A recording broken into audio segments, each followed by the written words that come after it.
Mindset Mashup Podcast, here we are, and we're coming to the end of this series, which is all about interviewing UK celebrities, talking about their mindset. This guy today, proud father, serial business owner. This guy is a rock star, and he doesn't do things half-hearted. He goes all in. And today, I don't know how I've managed to swipe this one, but I've got Tom Zanetti on the podcast. Tom, appreciate your time, my brother. What's going on? What an introduction, man. Thank you so much, bro. I'm really honoured to be on it as well. Thank you. Nah, I appreciate it, man. Like, as I said, I was nervous. I was nervous coming on it. Do you know what I mean? But listen, appreciate it. And listen, Tom, I'm going to make this quick. I know you're getting your haircut, and this just goes to show how raw this podcast is. You know, we've managed to get to near 100k views on YouTube, which I know, Tom, I know that's not even half a video for you, but that's a big deal for me. And I've got a few questions I want to ask you. That's amazing, bro. It takes a lot to get to them kind of numbers. You've really smashed it there, bro. Especially with so much competition. And like I said, I apologise for postponing it so many times, but as you can see, even now I'm getting my hair cut while I'm doing this. It's just non-stop at my side, so I appreciate your patience, bro. Nah, Tom, I appreciate your time, man. But look, let's get into it, because I know for you, like, I've done some research. I know your story. You kicked out of school. You had a son at 16.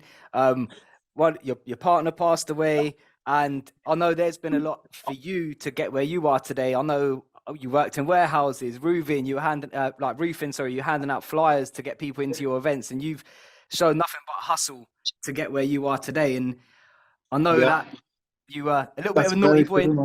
I know you were a little bit of a naughty boy at school, and I was just wondering. My first question is: if you were to go back to that young Tom, getting mixed up in trouble, doing things that you probably shouldn't have, what would you say is the most noticeable mindset shift that you've had up until this point? That's a really, really good question, and something that I've not been asked before. Sorry, friend. I actually really enjoy that question, but I tell you what I do. I just tell people to I tell young kids now to just don't be led astray by older kids. Don't be led astray by things that you think are going to make you happy, but involve big risk if they're dangerous. It's good to take risks, but only for stuff that you're going to be safe doing. There's a lot of young kids, like myself included, who did certain things when I was a kid and experimented with certain things, and that landed me in a lot of trouble. Stuff that I wish I'd never have done.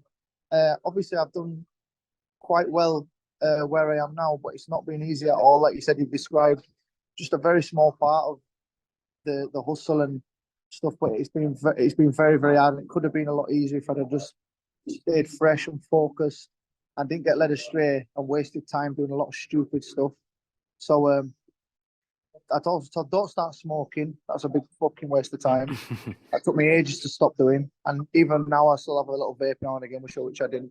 And just believe in yourself and don't be led astray by dickheads, because it just always ends up worse in the long run. The thing is, like, bad decisions, it's like compound interest. You know what I mean? The more bad decisions you make, it takes a while to pay that debt off. You know, they stay with you for a while. So I feel like the mindset is all about when I was a kid, I hung around with a lot of older kids on my estate, and they all had money, they all had gold chains, they all had new clothes, but it was all from doing like stuff that they shouldn't be doing.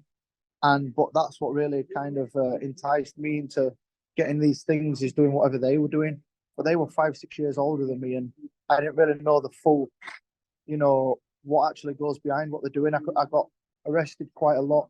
I broke my mum's heart quite a few times. And I got involved in a lot of very, very risky, silly things. So that's because I was looking to get something that doesn't even matter, a gold chain or a new tracksuit at an early age, just by doing stupid stuff. So just be careful what you do and look after yourself. That's the main thing. Yeah, 100%. And Tom, that leads quite nicely into my next question, actually, which is like, you've spoken, I listened to your, like, the Fire in the Booth that you've done with Charlie Sloth, and you've spoken about sort of in that rap that you're doing, you spoke about caring what people think and being affected by trolls. But you said like something that helped you get you out of that was you were focused on being a good man. And I'm wondering, what's so important to you about being a good man? I just think it's very most important to keep your energy right. Like I like to think that I always leave a good impression with anyone that I meet. I know that could sound quite arrogant, but I do like to think I'm very polite, and I always try to make people feel welcome. And I always try and do the right thing. So I'm never, I don't ever be snide. I never do anyone wrong. I don't owe anyone no money. I don't owe anyone an apology, and I've never fucked anyone over. So, and I feel like that goes, that it goes well for yourself. It comes back round. You get blessings if you keep kind to people, no matter who they are. You know what I'm saying? I love people that are different. I love people who wear fucking blonde wigs and you know, not blonde wigs. What am I talking about? Like big pink wigs and crazy clothes and people who dress mental. And I love all different types of people. They're my good friends that are quite extravagant and people who express themselves. So sorry, I'm trying to concentrate at the same time as this. Nah. Just be nice to people, and it comes back to you. Just be nice. It's easy. Be nice and be honest. Yeah, no, 100%. And I feel like I really get that. To be honest with you, Tom, I thought after coming on a podcast that my podcast is big, but it's not as big as some of the platforms that you've been on. And I was like, I'm probably going to get his manager sacked after getting Tom to agree on this. But I feel humbled that you're willing to come on just to support the sort of work Not that we're doing. Bro. I really appreciate you having me on. And like, you've got to understand, like, I did what you did. I messaged a million DJs and a million events promoters to try and get me on shows before I ever got paid. I did like 2 years doing shows for free. Just sat messaging everybody on Facebook. Can you listen to my music? Can you get me a set? Can you do this? Can you do that? I was handing out CDs, like you said, outside nightclubs at 5 o'clock in the morning, just forcing them down people's throats. You know, you've got to do that, bro. So I really appreciate you having on my show, and I appreciate you putting the time into making that happen as well. So you've got to do it, man. That's the only way you can make shit work. Yeah, exactly, man. You just got to be in. You've got to be in their faces, man. Do you know what I mean? And Tom, the last question is, I know you been releasing music since 17, if not before. But you didn't get signed until you were 24. Obviously, now you're a rock star, man. But where has that resilience come from for you? Like, because as you just said, you spoke about knocking on the doors and just going at it and stepping on people's toes, getting in their faces. But for you, where does that resilience come from? I don't know, bro. A lot of the time, I'm just in autopilot. I just crack on because I've always said, like, since I was a kid, onwards and upwards is the only way. If you stop moving, you're going to stop moving. You know, if you keep going, you're going to get somewhere. So onwards and upwards is the only way. No matter what the situation, you can always get up and keep going. If you're still blessed to be able to get up and keep going, then you should. 100%. So that's what I live by. That's what I teach my son. And that's what it is, man. 100%. I think Steve Harvey said, if you're going through hell, don't stop there. Yeah, I love that. That's quality. I love that.